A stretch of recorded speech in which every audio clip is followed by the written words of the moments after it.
प्रिय विद्यार्थियों, नमस्कार। मैं दीपक सिंह। आज मैं सोशियोलॉजी का अगला पार्ट लेकर के आपके सामने उपस्थित हूँ, जिसमें औद्योगिकरण। मैंने कल आपको टॉपिक बताया था कि औद्योगिकरण के बारे में आपको बताया जाएगा।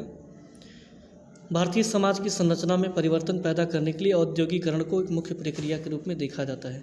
औद्योगिकरण का संबंध उस नई प्रौद्योगिकी विकास से है जिसका उद्देश्य मानव समाज का भौतिक विकास करना होता है। औद्योगिकरण का मतलब होता है नई नई तकनीकों, नई नई फैक्ट्रियों, नए नए कारखानों को लगा करके उसके द्वारा नए तकनीकियों से वस्तुओं का आविष्कार करना, वस्तुओं को बनाना, विकसित करना और उन कारखानों में तमाम लोगों को कार्य पे रखना, जिससे रोजगार की भी समस्या सॉल्व हो सके। इस प्रकार से औद्योगिकरण का एक रूप दिया गया है। आगे देखिए, इसमें कुछ विशेष बातें हैं। सामान्य रूप से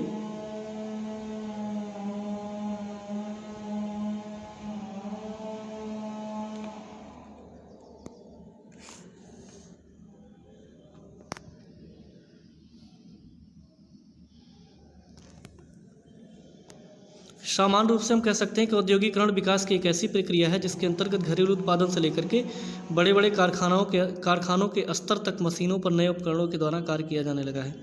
समाजशास्त्रीय अर्थ में औद्योगिकरण समाज की संरचना में परिवर्तन लाने वाला वह आधार है जिसे श्रम विभाजन, विशेषीकरण और कार्य की नई संस्कृति जैसी विशेषताओं की सहायता से समझा जा सकता है। अब देखिए, औद्योगिकरण का अर्थ क्या है। कुछ विद्वानों ने इसकी परिभाषा दी है, जिनमें विल्बर्ट मूरे हैं।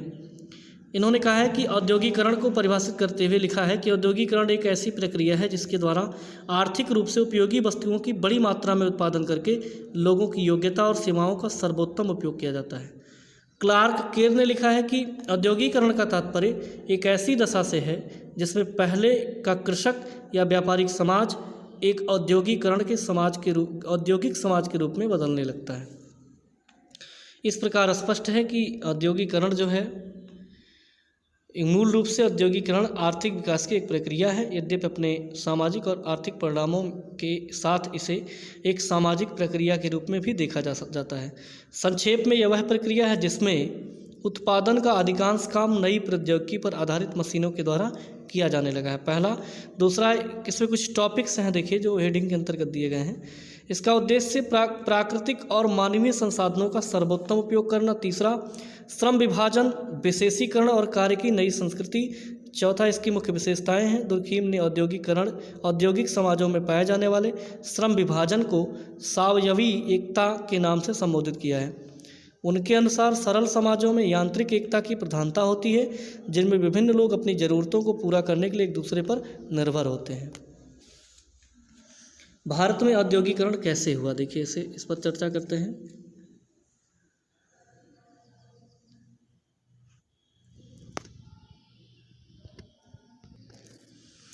भारत में औद्योगिकरण 19वीं शताब्दी से आरंभ हुआ। इससे पहले भारत में विभिन्न वस्तुओं का उत्पादन किसी तरह की भारी मशीनों के द्वारा नहीं किया जाता था। ब्रिटिश सरकार के दौरान सरकार की नीति के अनुसार यहाँ किसी भी उद्योग की स्थापना की अनुमति इसलिए नहीं दी जाती थी जिससे इंग्लैंड के कारखानों द्वारा बनाई जाने वाली वस्तुओं के व्यापार को कोई नुकसान न पहुँचे। देखिए, 18वीं शताब्दी में ही अंग्रेज़ों ने भारत पर कब्जा किया था, लेकिन इंडस्ट्रियल चीज़ों का आविष्कार, इंडस्ट्रियल क्षेत्र का आविष्कार भारत में कम मात्रा में हो पाया। इसका सीधा कारण था कि अंग्रेज अपने भारत से कच्चा माल ले जाकर के इंग्लैंड में बनाते थे, उसकी नई वस्तु बना करके फिर भारत में ही सप्लाई करते थे। उन्हें ये लगता था कि अगर औद्योगिकरण यहीं पर शुरू हो गया, उद्योग धंधों का यहीं आविष्कार हो गया, तो इनके कच्चा माल भी नहीं मिलेंगे और हमारे द्वारा बनाए गए प्रोडक्ट भी भारतीय मार्केट में नहीं बिकेंगे। इसलिए उन्होंने स्थापना नहीं होने दिया। लेकिन कुछ जो उनके अपने व्यक्तिगत स्वार्थ के लिए था, उन चीज़ों की अनुमति उन्होंने दिया। जैसे 1851 में चाय की बागवानी को सरकार द्वारा इसलिए बढ़ावा दिया गया जिससे इंग्लैंड और उसके उपनिवेशों में चाय की मांग को पूरा किया जा सके।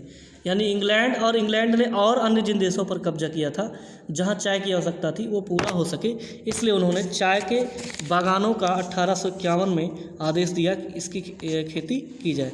लेकिन इसमें शर्त क्या थी कि इसमें जो मजदूर थे वो गलत तरीके से काम पर लगाए गए थे।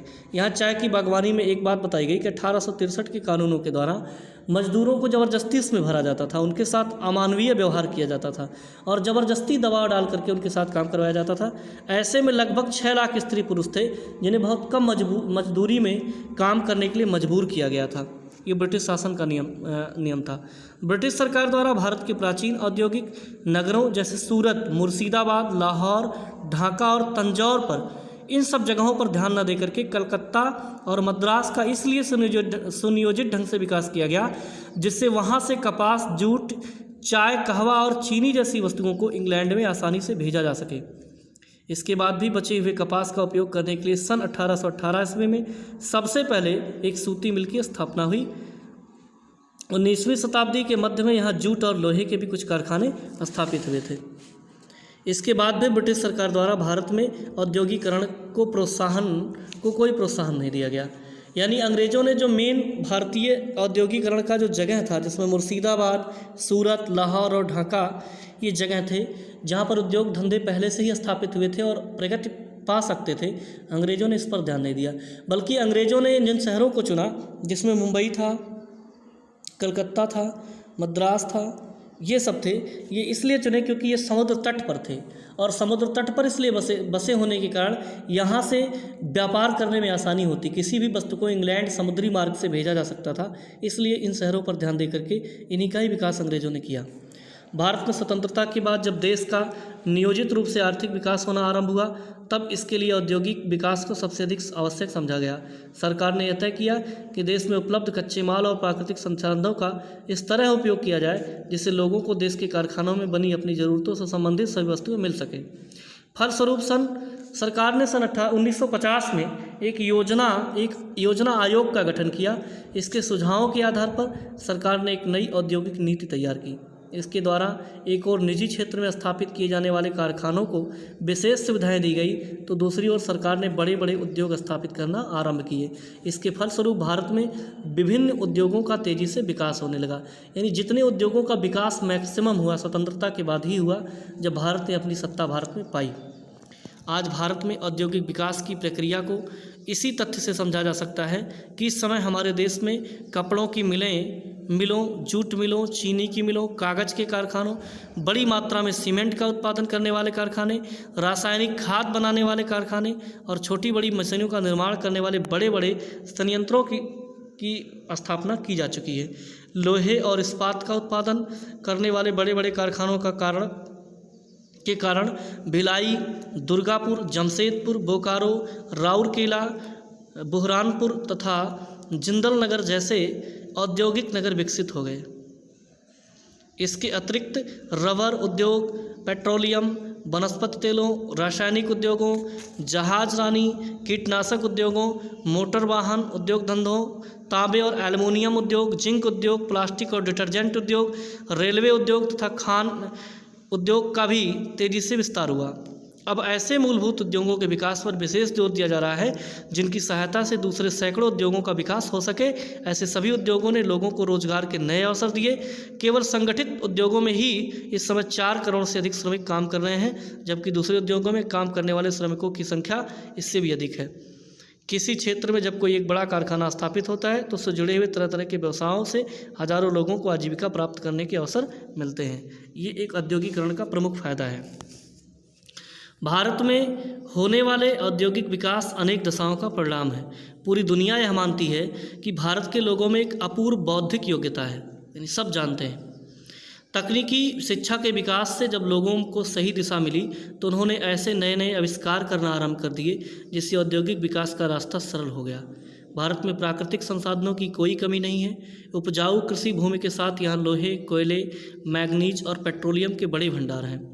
अधिक जनसंख्या के कारण यहाँ श्रम शक्ति की कोई कमी नहीं है। परिवहन की सुविधाओं से उद्योग में बनने वाली वस्तुओं को सरलता से देश के सभी क्षेत्रों तक पहुँचाया जा सकता है। जैसे जैसे दुनिया के दूसरे बाज़ारों से प्रतिस्पर्धा करने में हम सफल होते जा रहे हैं, भारत में बनने वाली वस्तुओं का दूसरे देशों को निर्यात भी बढ़ता जा रहा है। सरकार भी अपनी आर्थिक नीतियों को इस तरह बदल रही है जिससे देश का अधिक से अधिक औद्योगिक विकास हो सके।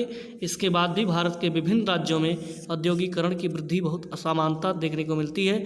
उदाहरण के लिए महाराष्ट्र, कर्नाटक, गुजरात और हरियाणा में सबसे अधिक औद्योगिकरण हुआ है, जबकि बिहार, उड़ीसा और आंध्र प्रदेश सबसे कम है और सबसे कम और औद्योगिकरण वाले राज्य हैं।